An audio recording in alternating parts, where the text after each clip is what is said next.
Going back to Caribbean, I was struck by your talk yesterday as well at the University of Iowa that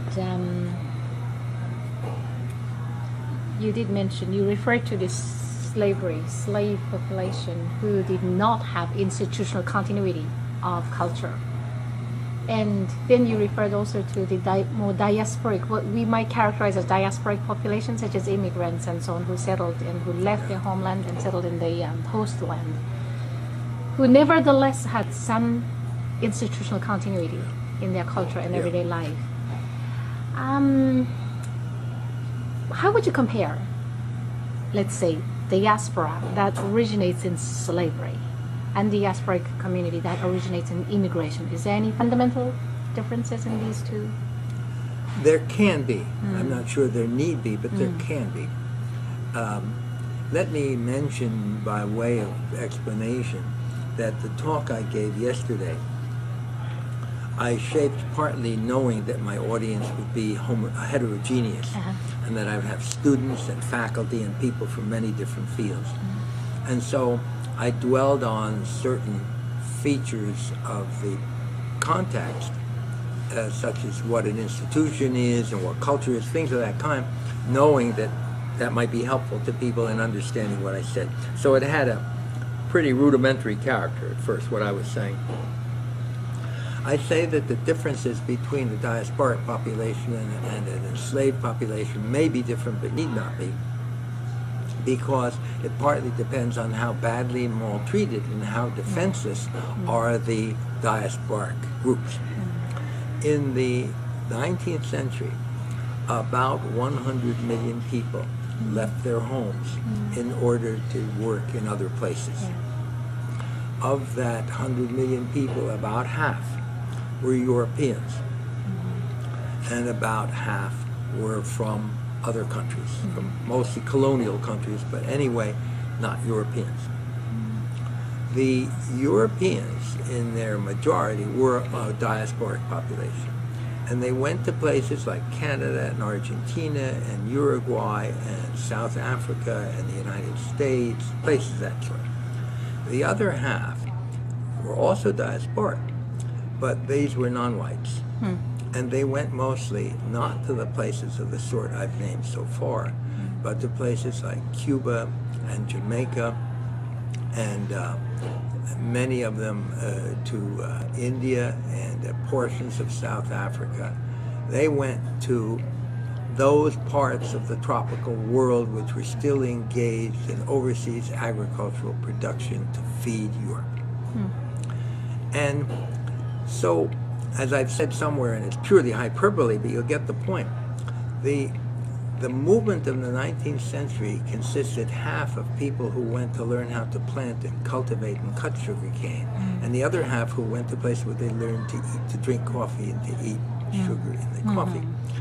And if you compare those two segments, one of the first differences that strikes you immediately is that the white half went mostly to democratic countries, and that the non-white half went to countries that did not have democratic institutions. That the white half went to places where there were public universities and public education, and other things, certain political rights, voting rights, secret ballot. And the other half went to places where there was no such thing, where there were colonies, so they had no vote at all, or where there were governments, but the governments were despotic. And so even if you look at it from the point of view of the long-term success of the descendants of these two populations, and you've asked, for instance, what was the situation in the British Caribbean colonies to which the non-white people went? It was such that to become a Walcott or a Lewis or even a Marley, to become a well-known figure worldwide, your competition was the entire population of the country in which you lived. It was not that there was a system that allowed you, but if you went to Canada or the United States, then the son of a cook could become a Yale professor. There it was possible. So that the distinctions between these two categories are not distinctions between individuals, they're distinctions between the fates of populations. So that's where I would begin in drawing the contrast you were asking about. And I think it's striking to me. I lectured at Berkeley a few years ago, and I said something sort of like what I'm saying to you now about one's fate being bound up with the place to which one's parents have gone. And some of the people who resisted what I was saying were Black Americans, which I found fascinating. It is. Yeah. Some of the students were Black Americans, resisted this idea because in a certain way it seems to negate individual character. It seems to say that how hard you work at what you do is no longer relevant. And that was being resisted. So I then corrected my line and said, well, yeah, what you do as an individual is certainly relevant. Not every son of a cook becomes a Yale professor. But the very possibility is impossible in half of those countries. And that's the thing to say. So yeah, if we think about the fate of the enslaved, their fate was terrible. Their fate was terrible because they could do nothing to improve the fate of their children. And the one thing that everybody talks about who comes to this country is, it's because of my children. Yes, it still is today. It's many Korean Americans. Exactly, and they exactly say that. But of course, after the Second World War, there were like Hannah Arendt writes about the refugees and human rights, and when she says that unless you have national citizenship, you do not have human rights. Human rights is only begins to be given to you when you become a national citizen. And I think that's true. I think that's true. And I think that struggle being waged in this country right now over the issue of immigration proves it. It's absolutely true. I'm going to tell a story, and if there's time. I'm sure. Okay. Yes, I'm sure. It's a story that I have from my mother. My mother, who was a political radical, and remained so all her life, said to me when I was still quite a young child, that one of the things she noticed when she came to the United States, and she came from Tsarist Russia, was that when she looked out the window of the house in which she lived after she married my father and they'd settled down in this little town, she could see the policeman standing at the corner across the street where there was a school. And when the children were on their way to school, and it was raining, this policeman would have on a heavy raincoat with a yoke, and he would go to the children, and in the rain, he would put them under his cloak, these little kids, and he would usher them across the street, my mother said, the way a mother hen goes with her chicks. And if you've ever seen a mother hen with your chicks, you know exactly what she meant. And I said to her, what's so special about that? She said, you don't know what's special about that? In the country I come from, when you see a policeman, you run the other way. So I told this story to the group I was talking to earlier, and I said, I've told that story to at least 100 different taxi drivers, and everyone has roared with laughter and said, that's it, that's it. It didn't matter if they were Pakistani or Somali or whatever they were. You tell that story, absolutely. But one of the students sitting next to me, who was black, said, oh, in my neighborhood we ran from cops. And I said, yes, you're right, it's true.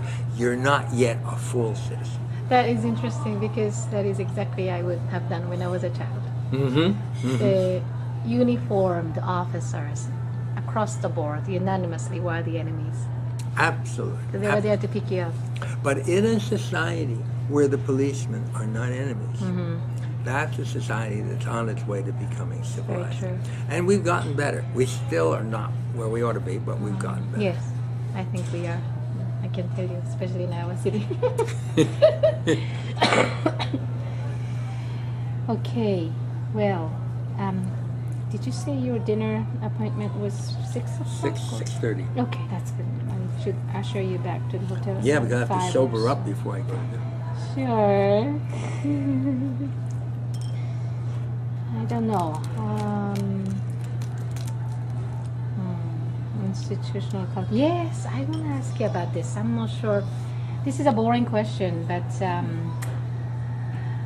even since I came to the U.S., which is 1997, I just feel that anthropology, maybe it's under this administration or because of the war, current war, I'm not sure. But academy itself as a whole, to me, became a little stifling in the sense of accountability. This IRB and medical model of hypotheses and grant application, and so much privilege is given to scientific discourse and so on. How do you find that in your view? Well, I find it chafing. It bothers me, but you know, to put it in a slightly broader perspective, it was said many years ago, and one of the people who I think repeated it, I'm not sure he originated it, I think probably not. Eric Wolf says in his little book on anthropology and the humanities that anthropology is the most scientific of the humanities and the most humanistic of the sciences. Right. And I think that talking about our field as a kind of crossroads, or a field that straddles two boundaries, straddles a boundary, is very useful, very stimulating to the mind. Because if we're doing something like, saying, studying the oral literature of a Native American people, we can call that a humanistic undertaking. But we do that as part of the science of collecting information on the various cultures of the peoples of the world. And I think over and over again, our field crosses that boundary. When anthropology was 4 fields and everybody assumed that the 4 fields were part of the study of man, I don't think these kinds of issues of how scientific or scientific enough or not scientific enough would have caused quite so much heartburn as they do now. And I think one of the things that's happened is that in anthropologists on their own deciding to divide themselves into scientists and humanists, that's been part of the source of the difficulty we have now. Now, of course, a lot of it goes back to changes in the bureaucratic structure and the desire to emphasize science, but part of it is our own doing. And I think that backing away from field work has also been an indication of our desire to do science, but without doing the work that the science is supposed to produce.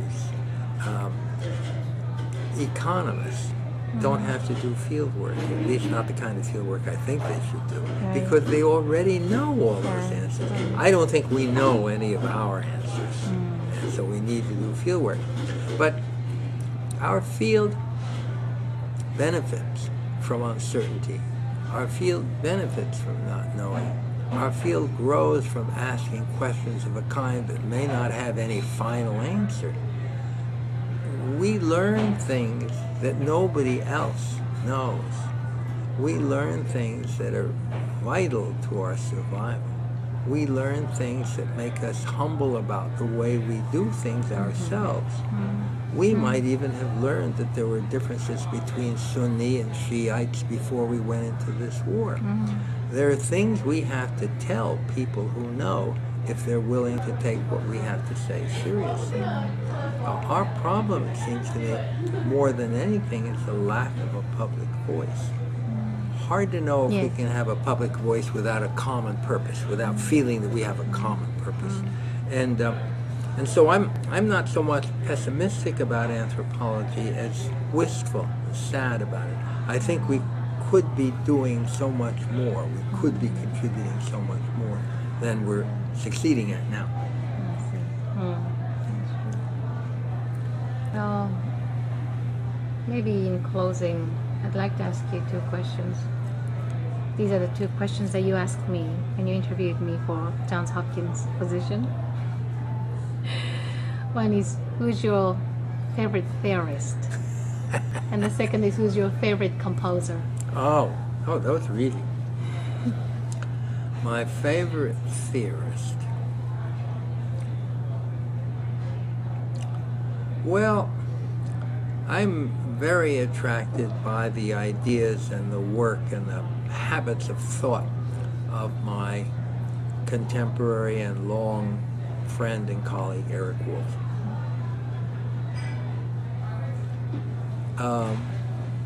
I've written in a memorial to him that was done long ago that when I first knew Eric, and we were good friends as graduate students, I was struck by his erudition.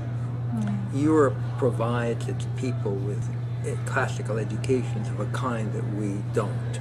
We could, but we don't.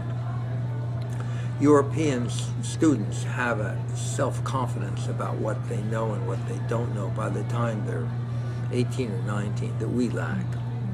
And I felt that all the time in my relationship to Eric. And I think all of us who were his friends at the time we were graduate students together recognized that he was the most erudite.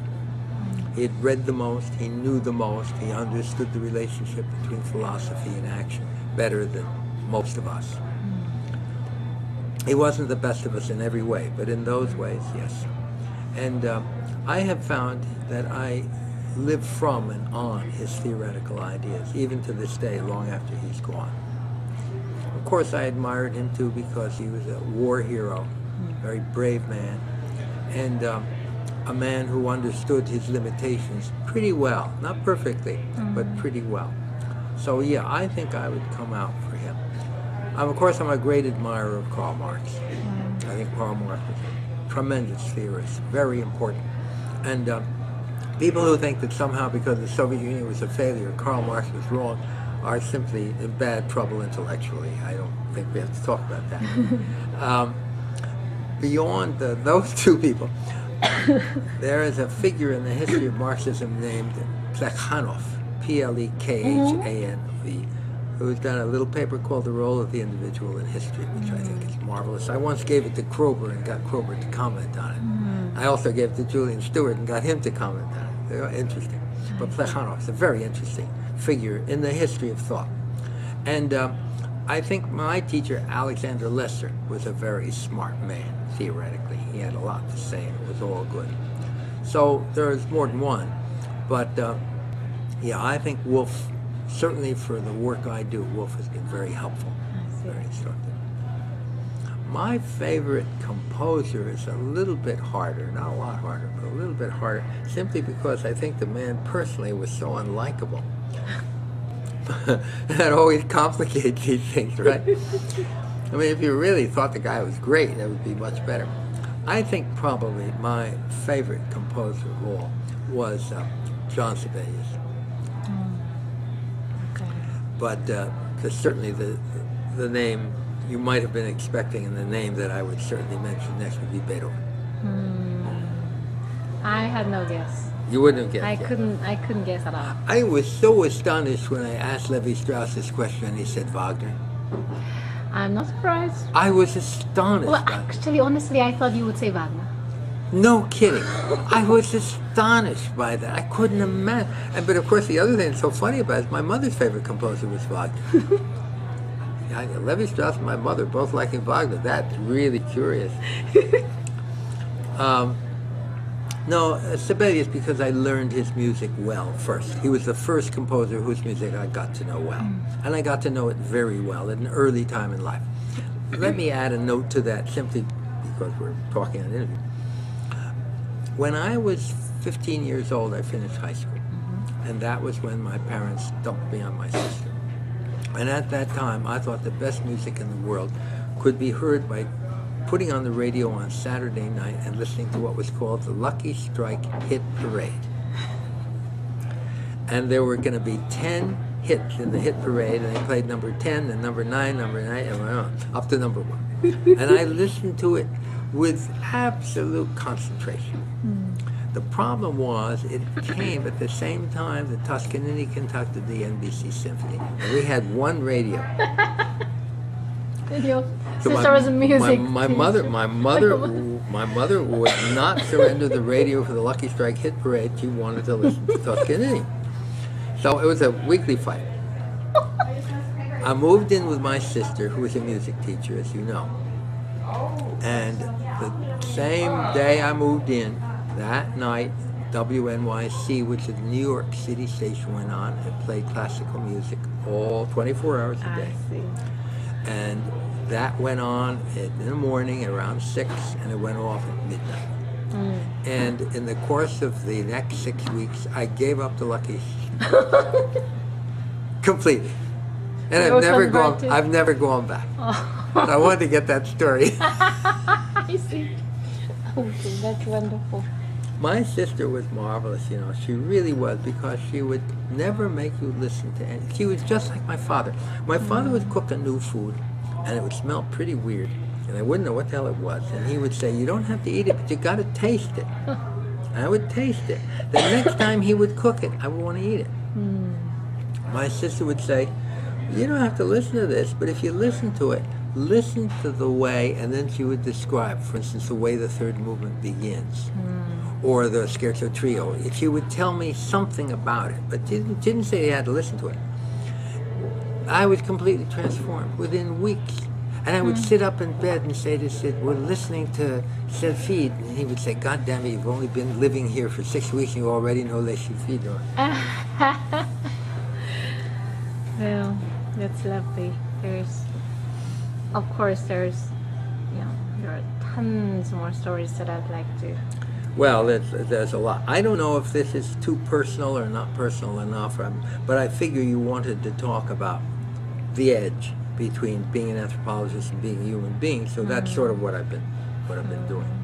I mean, you know, I talk about anthropology or food, but I think this, after all, this is going to be the only archive of its kind, probably, and people may never look at it, but we might as well get down to human stuff and forget the theory. I had been thinking when you were asking about doing this back in December when we thought we would do it, I'd been thinking of, you know, talking about social anthropology and the effect of that whole thing, functionalism, on American anthropology, or about the place of history. I mean, there are real questions, but this is not the best medium anyway. It's better written than spoken. So. Yes. Do you think there is a huge cleavage, huge gap between social anthropology and cultural anthropology? If there ever was, it certainly isn't now. I mean, when people like the Komarov start talking about how the Americans should do history, he came to Hopkins and he made the speech about how we should do history, and I was sitting at the back of the room, and I came up afterward, and I said to him, you know, I had trouble not falling down laughing when we were talking about that.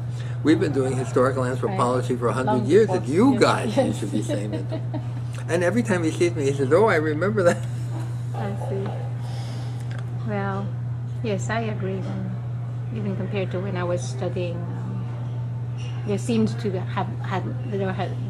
have been more gap, wider gap between the American well, and British. among other things, you could see signs of it within British social anthropology. I mean, if you read that little paper by Max Gluckman on Malinowski's sociological theories, or if you read the work of Audrey Richards, Monica Wilson and her husband, Jeffrey Wilson, Godfrey Wilson, on the economics of detribalization in northern Rhodesia.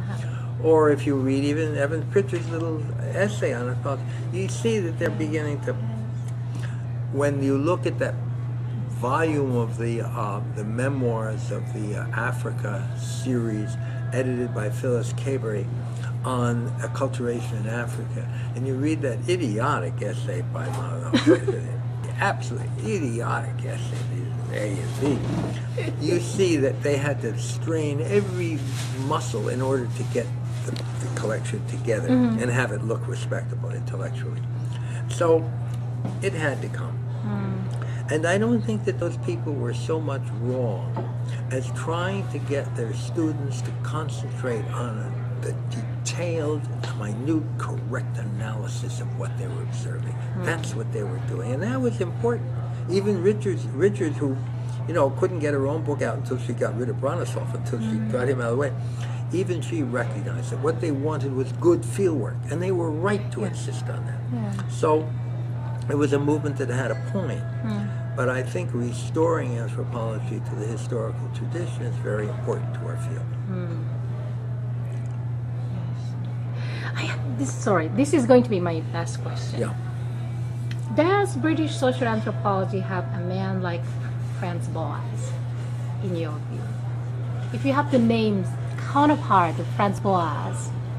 Well, the difficulty is really, I think, that in British social anthropology, there were two very different figures. You can't leave out either Radcliffe Brown or Malinowski. And they did very different things, and they had very different conceptions of the field. More important, they had very different conceptions of what anthropology was or might be. And so it's hard to look at a kind of organizing figure. I think you have to keep them both in mind. You know, if one were looking for the kind of pinnacle of that movement, the person who most embodied it and at the same time surpassed it, it would be Firth. And Firth lived to be almost 100 years old. He lived almost the length of British anthropology. You think of it, it's quite remarkable. He's a student of Malinowski, and he lives into this. So no, I don't think it's possible with any confidence to pick. You certainly can't pick one over the other. In terms of field work, I feel that probably Malinowski had a greater influence. But no, I don't think you. The problem is that there are figures that you could put alongside Franz Boas. They're not of that stature, and I think not of that importance. But he did represent, really, at one point, only a minority view in American anthropology. What was more powerful was a kind of racist social evolution, which survived him. Went on right into. I think not quite into the 21st century, but for a long time survived him. And so rather than trying to find a Franz Boas in British anthropology, I think we ought to be looking for a Radcliffe Brown in American anthropology. I see. Wow, that's a fantastic comment. Maybe I should just close our formal interview here, so then I can talk more informally, and That's I'm enough, sure. isn't it? Yeah, and I'm sure if Alan has more good questions, I'm sure we will have more opportunities to do this. Yeah, I'm sure you will. Thank you, Sid. Thank you so much. It's a pleasure. I enjoyed it very much. Good bread, good wine. Thank you. Okay, I'm going to just turn it off.